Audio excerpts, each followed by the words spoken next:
Slavery in Nepal has been abolished by law. But behind the high walls of many city homes here, young girls continue to serve as slaves. Known as kamlaris, they are the daughters of indebted farmers sold to landlords for little to no money.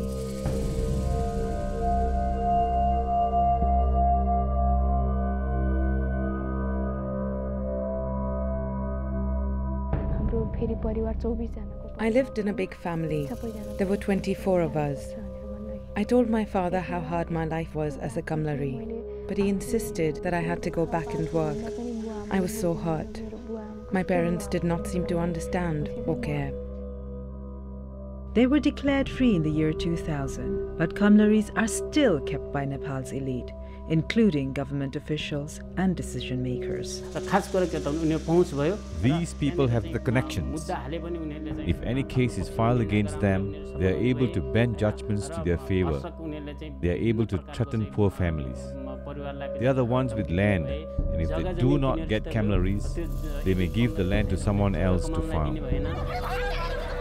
But today some are fighting back against Nepal's feudal traditions. I'm Sabiyani Chaudhary. On this edition of 101 East, we ask, will Nepal's slave girls ever be free?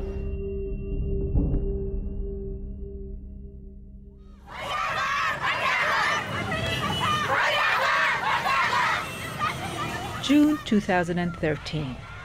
Former kamlaris from all over Nepal are protesting outside the government complex in Kathmandu.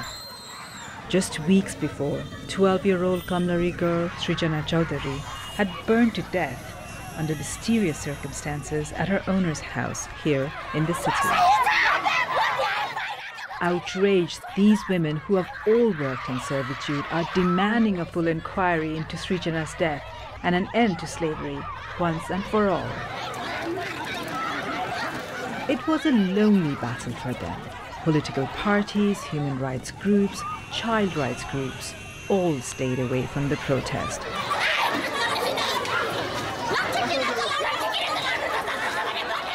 When the women tried to enter the government buildings, police reacted with brutality.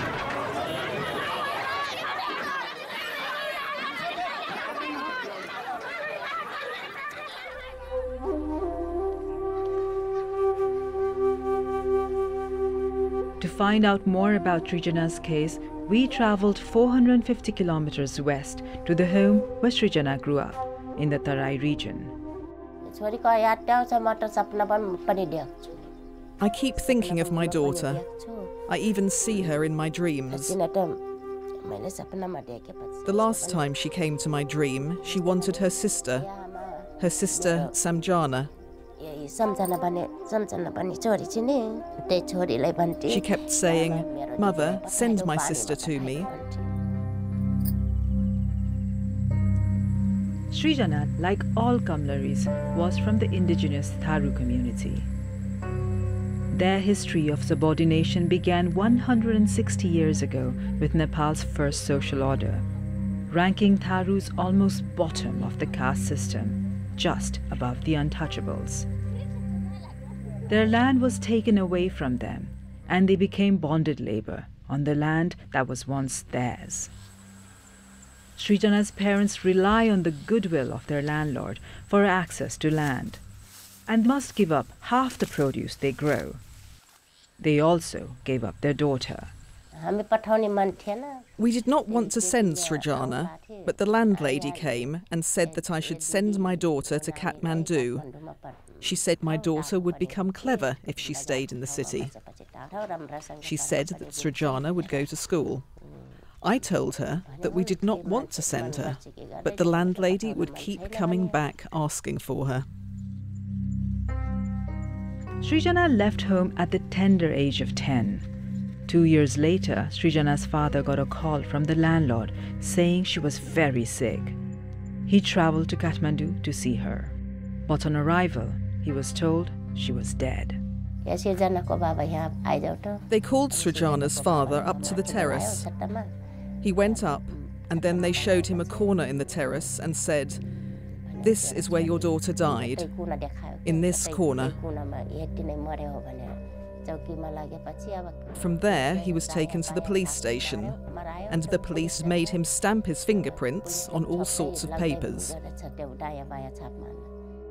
He did not know that he had fingerprinted documents acknowledging that Srijana had committed suicide. Only after the fingerprints was he taken to see the body. They took him to the hospital and asked him if this was his daughter. My husband said she was. The body was all burnt, blackened everywhere. Srijana spent 10 years of her life in this house, but when she left, she took the few of her belongings that she had with her. There are no photographs of her, and this birth certificate and death certificate are the only things the parents have to remember her by. After public pressure, a government task force was formed to look into Srijana's death. In early August, the government gave Srijana's parents $5,000 in compensation for the death of their daughter. The report has not yet been made public. For her parents, the anger and hurt are still raw. I can't help but cry whenever I remember my daughter. My daughter has passed away. She is never coming back. They've given me some compensation, but the pain does not go away. The compensation they gave is so little, and my daughter is no more. What do I do now? Srijana's death became a tipping point for Nepal's kamlaris, but there have been many others who have suffered at the hands of their landlords and owners. In the last 5 years, 4 other kamlaris have died under mysterious circumstances.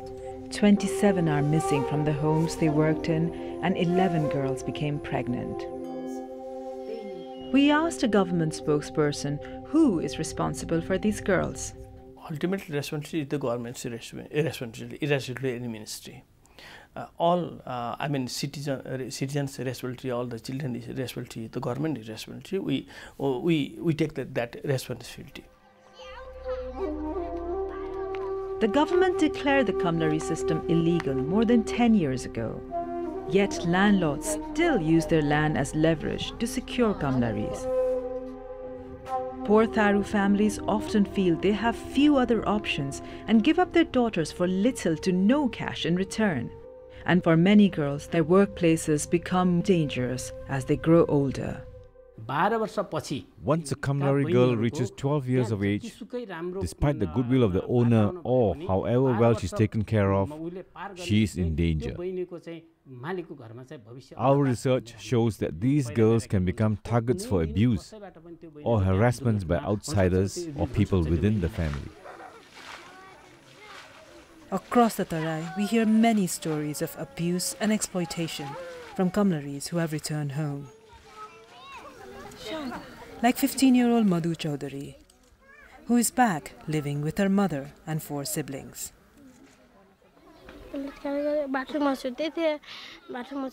I was sleeping in the bathroom. They used to make me sleep in the bathroom. So I was sleeping and he came in the night. He raped me. I was 12 at the time. The mistress asked me why I was standing outside. I said the junior master had come to me. I told her he was in the bathroom and I had come out. Then he said to come back and sleep, and I went. I told them in the morning, but they started beating me. They said that I was a whore and that I was ruining their son. I told them I hadn't called him in. She suffered so much.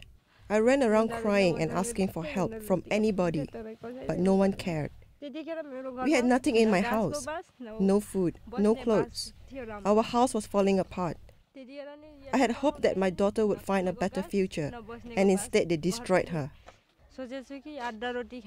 Now, even if I have to share half a piece of bread or less, I will do that. I am never going to give my daughters away.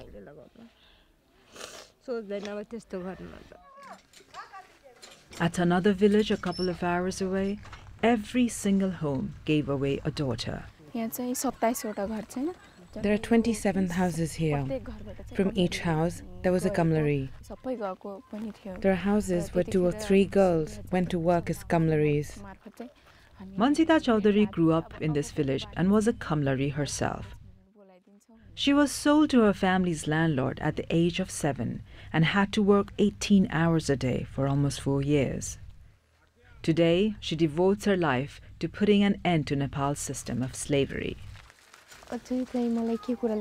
What still hurts me is that they never appreciated or trusted my work. They shouted at me all the time. Nothing I did was good enough for them. And when they used to throw me leftovers from their plate to eat, I felt like I'd worked hard the entire day, only to be treated like a dog. But MANJITA found strength through her hardship, making her determined to change not only her own fate, but that of all kamlaris. Had I not suffered as much as I did, I might not have been able to lead this movement now. After I was rescued, when I used to go to school, people looked down on me and asked me what was the point of my studying. And I would think to myself, because I can. Now that I'm studying, I'm capable of doing things too. I can be as good as your sons and daughters. MANJITA has persuaded villages across the Tarai, including her own, to no longer send girls away. She's also working with families to help bring their daughters home. MANJITA is not alone in her quest to end slavery in Nepal.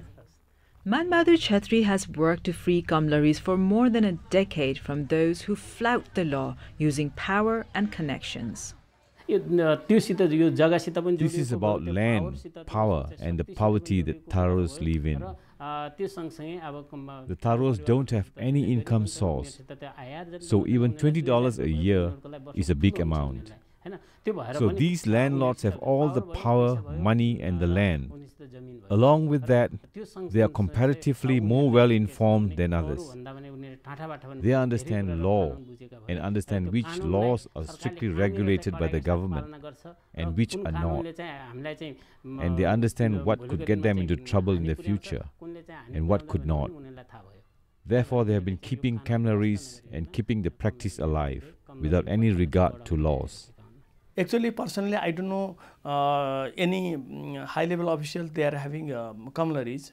I don't have any incident or any example. I don't know. If somebody has a kamlari, they should punish, and we work for that. We support this our law. We are close contact with say Department of Labor, and we'll support them. MANBAHADUR with local NGOs has freed more than 12,000 kamlaris. But once rescued, not all the girls can return home. For some, their families can't afford to take them back or provide them with an education. Others have lost their parents. CHHETRI has helped build hostels for the girls around the Tarai. This one is called Lawajuni, meaning a new life. Girls like 9-year-old Sushila Chaudhary tell me stories of hardship, both as a kamlari and at home. I was always told to eat the leftovers. Whatever was left on the plate was passed on to me. I was forced to eat it. I told my mother I didn't want to stay working as a kamlari, but she was drunk. I asked my mom not to drink, but my sister and I were sent to work as kamlaris. Some girls are left broken by their experiences. Some find new strength, but here at least they have a safe place to call home. Back in Kathmandu, there are still hundreds of kamlaris locked away behind high walls, invisible and isolated. But also out of sight, we find MANJITA and a group of former kamlaris and NGO workers working to free them. The team has received a call from a girl who wants to be rescued. They meet Ridima at a park near her owner's house.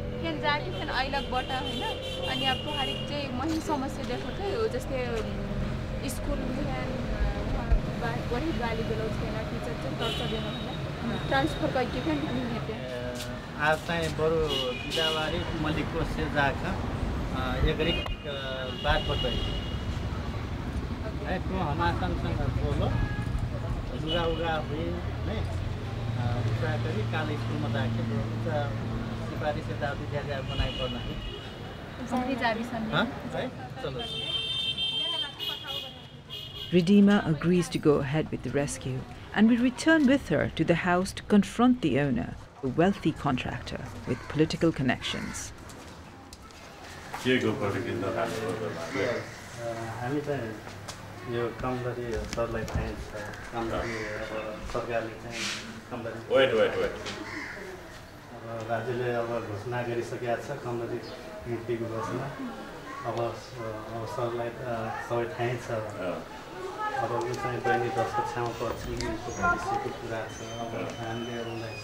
Support पनि गर्छौं अनि हामीले के गर्नु पर्यो अब सरहरुले चाहिँ अब बहिनीलाई अब यति दिनसम्म बसिन हैन सहयोग गर्नुभयो बहिनीलाई चाहिँ पक्का के छैन उसैलाई सोध्नु उसलाई बस्न मन छैन जान मन छ भने तपाईहरु लैजानु उसलाई यही बसेर उसको भविष्य राम्रो हुन्छ बस्छु भन्छ भने छोडिदिनुस् यसमा हामीलाई कुनै अब्जेक्सन छैन ल रिदिमा तिमी के गर्ने मलाई चाहिँ अब के हैन मेरो पढाइको चाहिँ बिग्रिनु गयो अनि त्यही मिल्छ भने हुन्छ अनि मिल्दैन भने किनभने यहाँ के रे गाउँमा एसएलसी दिन पाउँदैन भन्ने सरले भन्नुभएको थियो अब त्यो रजिस्ट्रेसन फारममा मिल्छ भन्ने अहिले नै मिल्छ भने म जान सक्छु न त म सक्दिन अब मेरो भविष्य मात्र बिग्रिन्छ अब हामी तिम्रो लागि के गर्छौं भने अब यो नेपाल सरकारको नीति हो अब यहाँको सिफारिस स्कुलले सिफारिस गरिदियो भनेदेखि त्यो ट्रान्सफर गर्न मिल्छ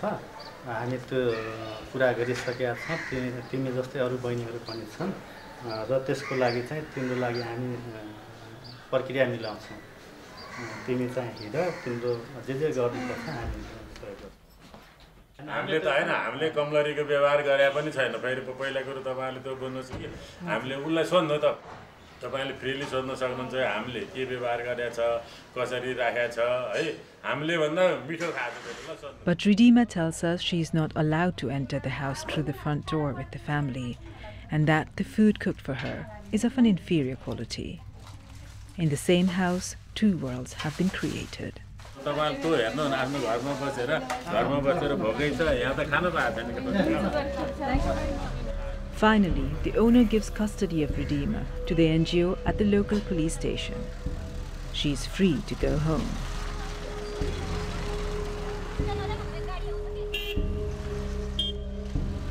Meanwhile, across town, a mother waits, hoping that another kamlari can be rescued soon. Sundari Chaudhary has come to Kathmandu to find her daughter, RICHA. RICHA became a kamlari at just 6 years old. She is now 15. The landlords said we could work on their land and they would give us $8. But we had to send our daughter to Kathmandu with them. We farmed their land for almost 2 years, but then they gave it away to someone else. I hadn't actually planned to send my daughter. I wanted to keep her home, but they took her. They said that they would send her to school, and all she had to do was babysit. Sundari has no idea where RICHA might be. She has never been to Kathmandu and finds the city overwhelming. All that Sundari has is a phone number. We used to call, but they would hang up in the middle. They didn't let us talk. We told them to send our daughter back. I've never been to Kathmandu before. It's a big city, and I don't know exactly where she's working. But I gave birth to her and raised her on my milk, and I miss her. After 2 long days of waiting in the city, trying to locate her daughter, Sundari finally makes contact with the family keeping RICHA. Sundari and her husband wait at a public bus stop where she has arranged to meet the landlady who took Richa.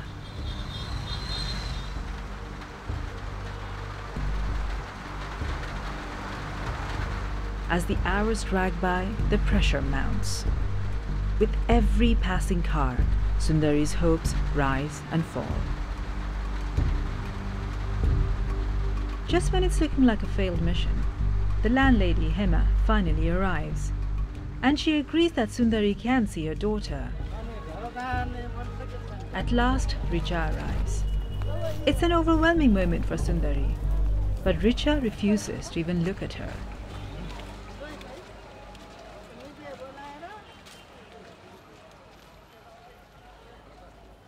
Under pressure from the rescue team, Hema agrees to bring Richa to a nearby police station.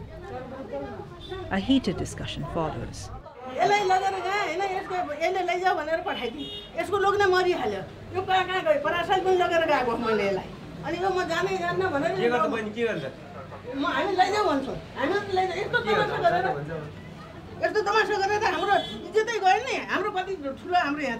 इज्जत हामी खेल्न आएको हैन जाऊ लैजाऊ त्यस्ता कुरा नगर्नुस् दिदी तपाईले इज्जत गयो भन्ने कुरा नगर्नुस् के किन इज्जत के एउटा कमलरी बालिकालाई हामीले रेस्क्यु गर्न आउँदा सबैको इज्जत जान्छ कमलरी होइन भने हामी मान्छौं तपाईं हेर्नु स्कुलमा के भरे पनि तपाईको घरमा काम गर्नमा बसेको छ नि तर त्यस्ता कुरा गरेर बस्नु तपाई आफ्नो छोरीले काम गराउनुहुन्छ गराउनु हामी गराउँछौं अर्काको घरमा गराउनु र आफ्नो घरमा गराउनु फरक हुन्छ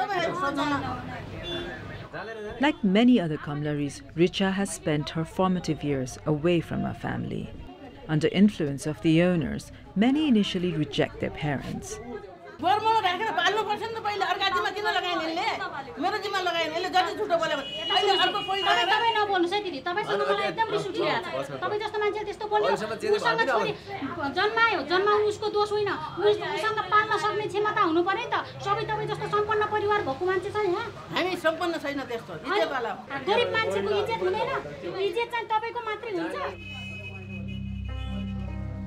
The police eventually tell the landlady to hand Richa back to her mother. But Richa is obviously reluctant.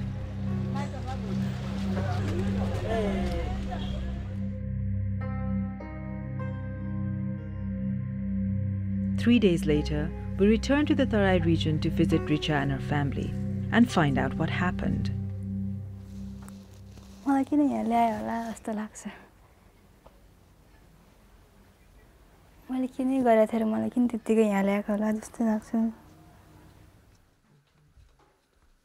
Richa is like a fish out of water.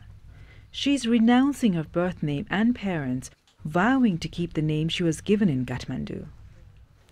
My name is Sabiyani Chaudhary. I live in Kathmandu. My mother's name is Nina Bom and my father's name is Suresh Singh. What about your birth mother?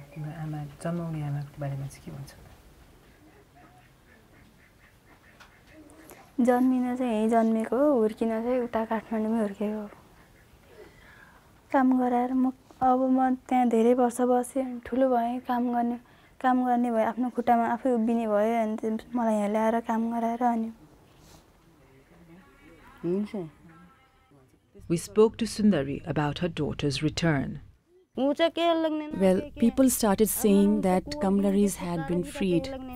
And if the parents didn't bring back their daughters, they said they would take action against parents as well. So we went to look for her. Why else would we care to find her? She's not willing to understand at all. She's not listening to anyone. She says she doesn't want to stay here, but go to Kathmandu. She doesn't want to stay here at all. Her friends call and ask her to come there. Sometimes I feel like killing her. After our visit, the local NGO decided to remove Richa from the house. She was taken to a nearby hostel so that she can go to school. Hema, the landlady, says she wants to keep paying for her education if she returns to the city. When it comes to kamlaris, nothing, it seems, is black and white. For the Tharus, there is still no clear way for them to own the land on which they work. For their daughters, freedom from both servitude and grinding poverty remains just a dream. And as long as the wealthy are willing and able to exploit the country's poor, this trade in human beings looks set to continue.